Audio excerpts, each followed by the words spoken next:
ये जो हाल ही में श्रीमती सोनिया गांधी जी और प्रियंका गांधी वाड्रा का जो हिमाचल दौरा हुआ है, उसके बारे में मैं ये कहना चाहता हूँ कि ये दौरा सैर सपाटा अधिक था। आज से तकरीबन 3 वर्ष पूर्व हिमाचल में जब विधानसभा चुनाव हो रहे थे, तब भी प्रियंका गांधी जी हिमाचल आई थी और उन्होंने मंच से एक बहुत बड़ा झूठ उन्होंने कहा था। और वो स्वयं महिला हैं, उन्होंने हिमाचल की महिलाओं को गुमराह किया था उस गारंटी के माध्यम से, जिसमें उन्होंने कहा था कि अगर हिमाचल प्रदेश में कांग्रेस की सरकार बनती है तो 18 वर्ष से ऊपर की सभी महिलाओं को 1500 रुपये प्रति मास जो है वो मिलेगा। आज जब वो तकरीबन 3 वर्ष के बाद हिमाचल आई हैं, उन्होंने मंच से अपने भाषण में एक बार भी उस गारंटी की उन्होंने चर्चा नहीं की है। इससे हम उनके व्यक्तित्व का, उनकी सोच का हम अनुमान लगा सकते हैं। वोट चोरी का जिस प्रकार से कांग्रेस पूरे देश भर में जो है वो शोर डाल रही है, अरे वोट चोरी तो आपने की थी, भोले भाले हिमाचलियों को आपने पिछले विधानसभा चुनावों के दौरान आपने गुमराह किया था और उनके साथ आपने बहुत बड़ा धोखा किया था।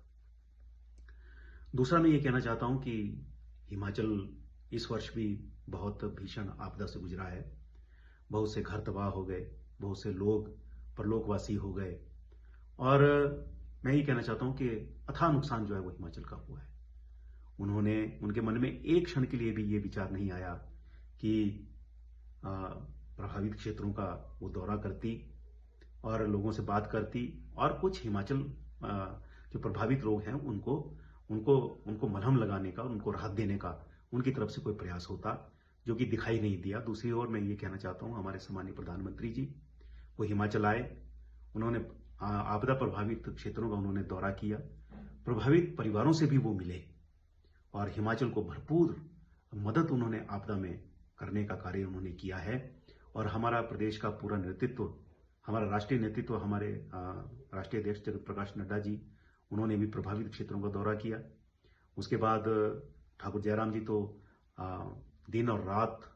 आपदा प्रभावितों को राहत देने के लिए किस प्रकार से, जिस प्रकार से वो कंधे से कंधा मिला करके उनके साथ खड़े रहे, अपने आप एक मिसाल है। और हमारे प्रदेश अध्यक्ष जी ने भी कोई कसर जो है वो अपनी तरफ से आपदा प्रभावितों को राहत देने के लिए, उनके साथ उस दुख की घड़ी में खड़ा होने के लिए उन्होंने कोई कसर नहीं रखी। तीसरा मैं ये कहना चाहता हूं कि ये एक सरकारी कार्यक्रम था, लेकिन जिस तरह से इस कार्यक्रम का कांग्रेसीकरण हुआ है और हिमाचल का तो वैसे ही ये कहते हैं कि हमारे पास पैसा नहीं है, अनेकों विकास के कार्य हिमाचल में पिछड़ रहे हैं। हिमाचल जो है वो सदियों पीछे हो गया है। लेकिन ऐसे कार्यक्रमों के ऊपर और इसको पार्टी के कार्यक्रम की शक्ल देकर के जिस प्रकार यहाँ पर खर्चा होता है और